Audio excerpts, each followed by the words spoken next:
Okay, sorry, we are back to Pitch Nerds. Not sure what happened. Looks like the stream just stopped working. It still showed that I was Yeah, kind it's of. kind of weird. Software didn't pick up on it. I only noticed because I have a second computer open watching our stream, and yeah, So, apologies for that. yeah, apologies. Not, But not sure what happened there because it showed that we were still streaming, but good thing we caught it before I was able to go on for too long. So, just picking up where I left off. Uh, yeah, Finn and Ray who are at this terminal trying to power up this giant gravity well. So just picture your classic Star Destroyer with four like big spheres on it, so they can target the Star Destroyer. So that'll clear up the fleet, so that they can attack the SK-01. We're caught up. Uh, Tiala, as she's fighting Kylo, she finds a clearing after that she lands on after she kind of loses sight of Kylo. You see her stop and just kind of meditate for a second, and her response after just a brief moment, she turns around, lightsaber drawn, uh, clashes with Kylo Ren, and they have a duel. They parry, they pivot, and Tiala's she's holding her own, but Kylo just hits too hard. Like she definitely has the finesse. She actually manages to get a couple glancing blows on Kylo Ren. She clips him in the knee and she clips him in the shoulder. That just pisses him off even more. She taunts him, just claiming that, oh, just through that clunky armor you can't move. What are you trying to be? You're just fighting with anger, and because of that, you're allowing me to get the best of you. To which Kylo just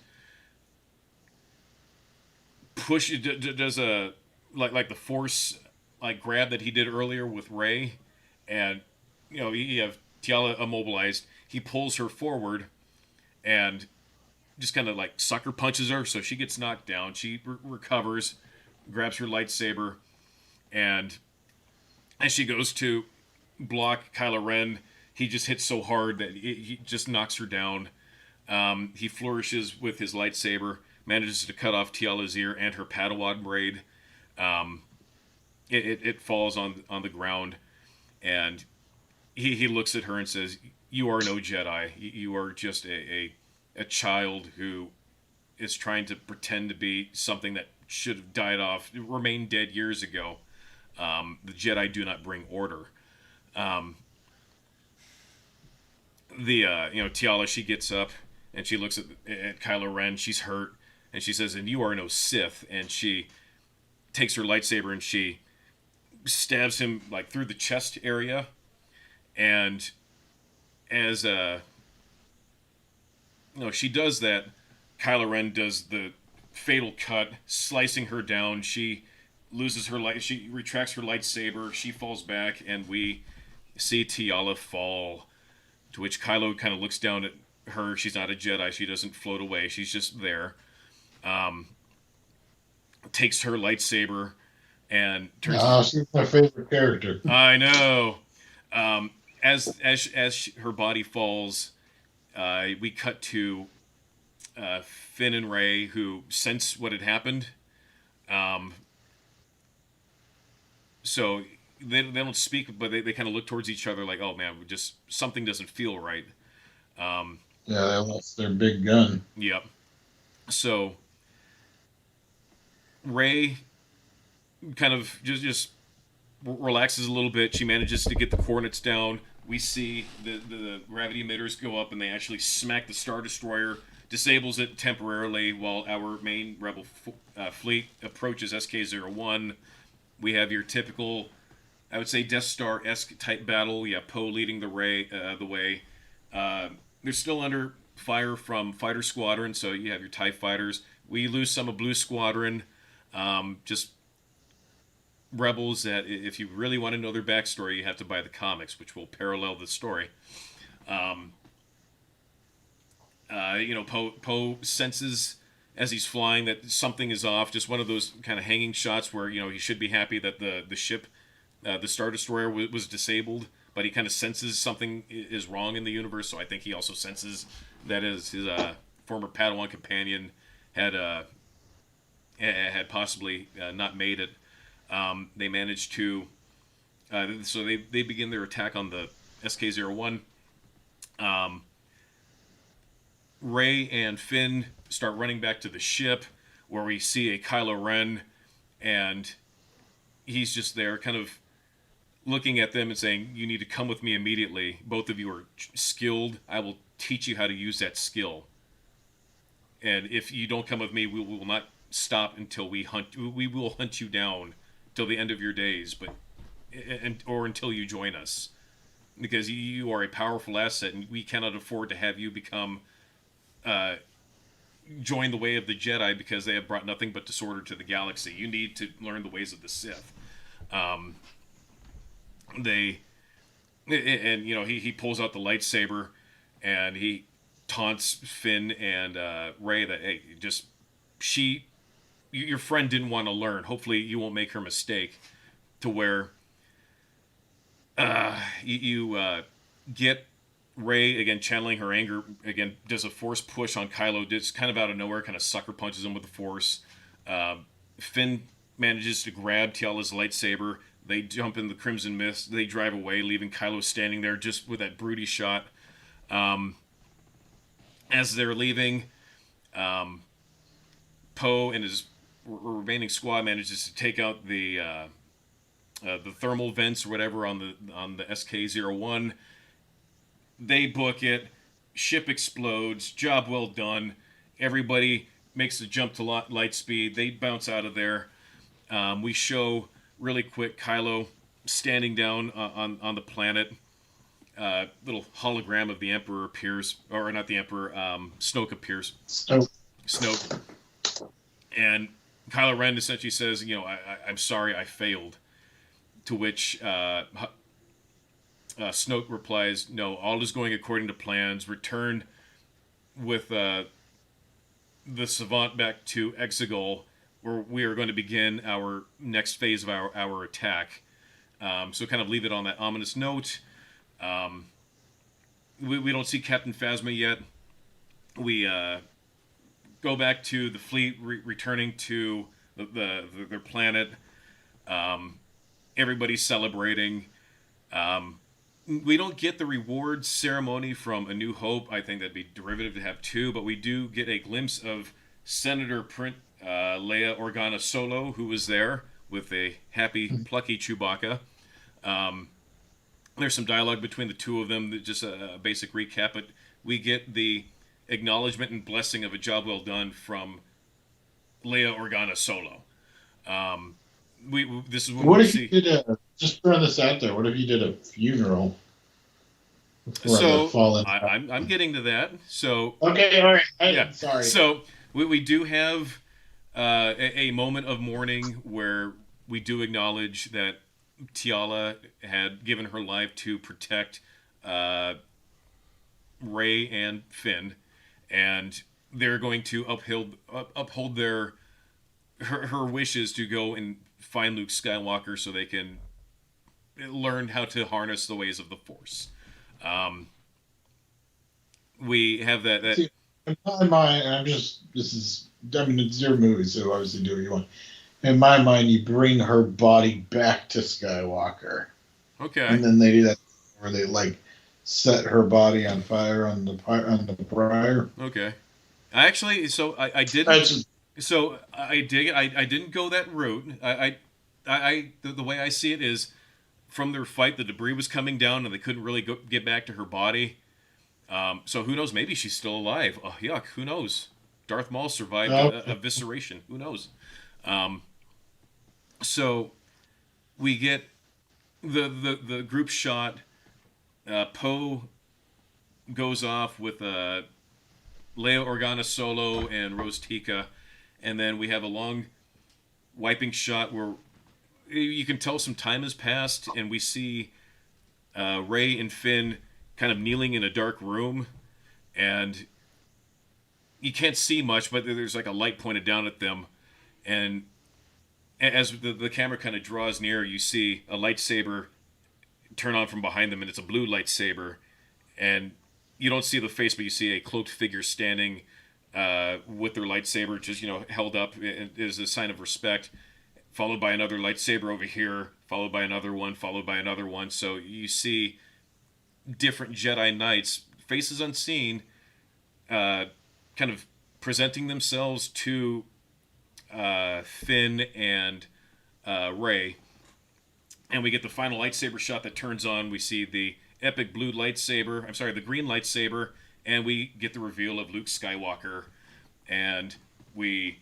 get that really cool John Williams score, and Luke looks down at these essentially new members to his order, and kind of have that shot of like, okay, just I'm Master Luke, and boom, we cut the credits. Yeah. So that is my. If I were to be given a bag of money to do episode 7, that is how I would do it. No, I loved it. Definite improvement over what we saw. It wasn't just basically redoing the same thing.